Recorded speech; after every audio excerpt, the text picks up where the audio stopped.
Muy buenas tardes, compañeros, estudiantes. Dando continuidad a este ciclo de videos de complementando la primera webconferencia, vamos a ver ahorita una breve introducción a lo que es la solución de ecuaciones no lineales. Vamos a entrar en materia en este video y en los siguientes videos vamos a hacer uso de los distintos métodos, de algunos de los métodos disponibles para resolver este tipo de problema. En el contenido vamos a ver una breve introducción, que es este video. Después pasamos a introducción y análisis de error y convergencia. Y después vamos a ver cada uno de los métodos descritos en la literatura. Son solamente algunos, no son los únicos. Se invita a los estudiantes a que miren en los libros de referencia qué otros métodos existen.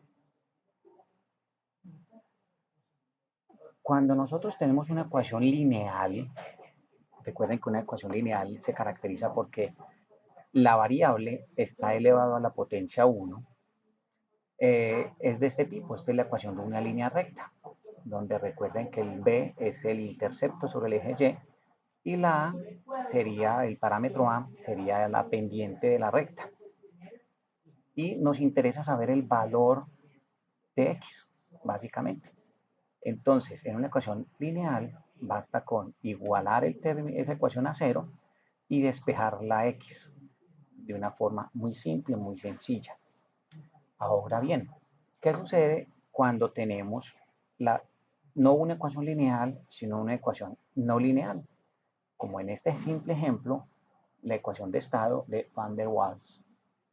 Observe que aquí la variable independiente es b, y b aparece aquí en un denominador, ya deja de ser lineal por el solo hecho de estar en un denominador, porque sería a por b a la menos 1, ya no es lineal, pero no solamente eso, sino que está elevado al cuadrado, y aquí observe que hay otro término adicional que es la b. Si nosotros tratamos de igualar esto a cero y tratar de despejarlo, pues puede que lo logremos utilizando algunas técnicas algebraicas, puede ser muy laborioso e incluso puede ser imposible despejar una variable de este tipo, dado pues otra ecuación un poco más compleja. Entonces, ¿qué hacer cuando nosotros no podamos despejar la variable b y nos toque determinar su valor? En este caso, entonces, vamos a emplear técnicas numéricas. O sea, ante la imposibilidad de utilizar una alternativa analítica, como ustedes vieron en los cursos de cálculo diferencial, cálculo integral, ecuaciones diferenciales, álgebra lineal, ustedes resolvían las ecuaciones de forma analítica. Ese universo de ecuaciones que son capaces de ser resueltas de forma analítica es muy pequeña comparado con la gran cantidad de ecuaciones que nunca van a ser capaces, nunca se van a poder resolver de forma analítica. Entonces hay que emplear lo que se llaman técnicas numéricas, y esto es lo que hace parte de este tema. Supongamos que tenemos una ecuación, una función no lineal, y ella es de este tipo, cualquiera que ella sea. Decir que la función queremos encontrar los valores de x, tal que hacen que al evaluarlo en la función me dé cero, geométricamente o gráficamente, es decir, los puntos en donde se hace cero la función, o sea, en los puntos en donde atraviesa o corta el eje x. Observemos que en esta, aquí claramente se observa, se ve el punto en donde se corta el eje x, más o menos en menos 5. Igual pasa acá en 2, igual pasa acá en 5. Pero observemos qué sucede en este punto. Uno no se atrevería a decir, sí o no, si efectivamente la función corta en menos 1 o alcanza el 0 en menos 1, o quizás sea un efecto óptico, o sea, se pixela la imagen, no tenemos la resolución para determinar esto, entonces no podemos decir absolutamente nada en este punto. Cuando tenemos este tipo de problemas, recurrimos a los métodos numéricos para que nos diga de forma aproximada cuál puede ser este valor. Uno no puede decir que es menos 1, puede que sea menos 0.99999 o puede que sea menos 1.0005, no sabemos. Va a depender de la precisión que nosotros necesitemos en el trabajo o en la resolución de este tipo de problemas. Entonces, ahí es donde requerimos el uso de técnicas numéricas. Entonces, el objetivo de este capítulo, de este tema, es estudiar algunos métodos numéricos para hallar raíces reales de una ecuación no lineal en una variable. Decir hallar las raíces es equivalente a decir resolver la ecuación no lineal. En algunos textos, en algunos videos que ustedes quisieran ver adicional para profundizar, van a encontrar que se les dice raíces de ecuaciones o ecuaciones no lineales.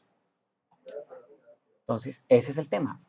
Resumiendo, nos interesa determinar los valores de x tal que al reemplazarlos en la función toma valores iguales a 0, o por lo menos muy cercanos a 0.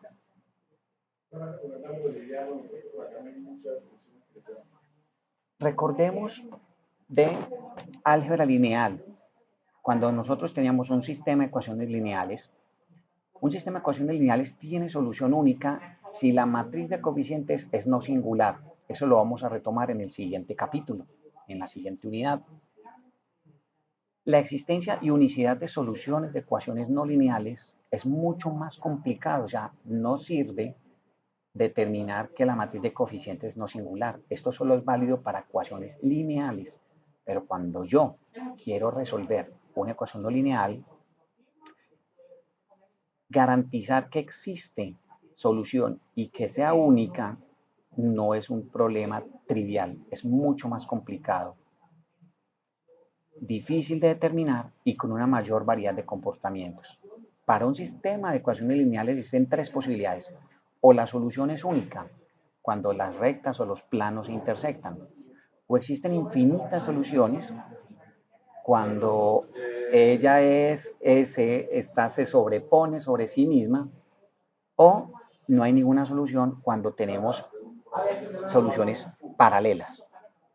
Una ecuación no lineal puede tener una sola, puede tener cualquier número de posibles soluciones. Mientras que la ecuación lineal solo tiene una de las tres, la ecuación no lineal puede tener las tres o muchas otras posibilidades. Una ecuación no lineal, otro problema que tienen las ecuaciones no lineales es que puede tener múltiples raíces, como lo acabamos de ver. O sea, en varios puntos de un dominio, la función corta el eje x. ¿Cuál es la raíz? ¿En cuál de esos puntos es la raíz de interés? Otro problema es que la primera derivada también en ese punto puede valer 0. Devolvámonos a la ecuación. Observemos aquí. ¿Qué es la primera derivada? Recordemos por definición que la primera derivada es la recta tangente en el punto de evaluación. Y en este punto, aquí la función vale 0. En alguna partecita de acá vale 0. Pero también la derivada en este punto es completamente horizontal. O sea, la derivada en este punto también vale 0. Entonces, resolver ese tipo de problema es todavía mucho más complejo que una solución de ecuaciones lineales. Todo esto simplemente es para acotar el por qué necesitamos recurrir a métodos numéricos. Yo ya he visto algunos estudiantes que están enviando los informes y uno ve pues, sus aportes y uno observa que ellos simplemente están despejando la ecuación y no es así como se resuelve. Primero la están despejando mal, muchos estudiantes como que todavía no saben despejar una ecuación, no restan donde tienen que restar, o si pasan al otro lado, no pasan a multiplicar o no pasan a dividir si es una multiplicación, y entonces obviamente pues, simplemente es como tirando elementos al otro lado de la igualdad y no es así. Entonces, seguimos aquí. Entonces, hay que tener en cuenta todos esos factores al momento de resolver una ecuación no lineal. En una dimensión, esta propiedad significa que la curva tiene una tangente horizontal, como acabamos de observar. Si la función en x es igual a 0 y su derivada es diferente de 0, entonces se dice que tiene una raíz simple. O sea, estas son raíces simples. Esta es una raíz simple, esta es una raíz simple y esta es una raíz simple. ¿Por qué? Porque el valor de la función en este punto es 0, pero su derivada, observe que tiene una alta pendiente. En cambio aquí es una raíz no simple. No llamemos compleja para no confundirnos con lo que son los números complejos. El mismo concepto de condicionamiento visto en el capítulo anterior del libro, en la teoría de errores, puede aplicarse para tratar este tipo de situaciones. Criterios de aproximación. ¿Cuándo sé yo que estoy cerca a la solución? O sea, es aquí, es aquí, es aquí, es aquí, es aquí. ¿Cuándo sé yo o cómo le digo yo al programa, al computador, llegamos? Entonces, ese criterio para usted poder establecer y decirle a la máquina o el programa el método convergió, entonces uno lo puede establecer como el valor absoluto de la función evaluada en un punto, si bien no es cero, por lo que nos indica la teoría de errores en el capítulo anterior. Los que leyeron con juicio ese capítulo van a entender que eh, los cálculos numéricos realizados a través de una máquina no existe el cero. El cero no existe. No hay forma que yo llegue a cero utilizando cálculos numéricos. No existe. Ninguna máquina en el mundo lo hace. Me da un valor cercano a cero. Ahora bien, ¿para ti qué es cercano a cero? Eso es lo que llaman un valor épsilon o, dicho de otra manera, la tolerancia. Entonces yo establezco que si bien no va a poder llegar f de x igual a cero, yo voy a establecer lo que se llama una tolerancia. En los ejercicios que se les indica es 10 a la menos 6. Entonces, cuando yo calcule valores, cuando yo encuentre valores de x aproximado, tal que al reemplazarlo en la función original me da un valor menor que esa tolerancia, 10 a la menos 6, yo digo el método convergió. Esa es una forma.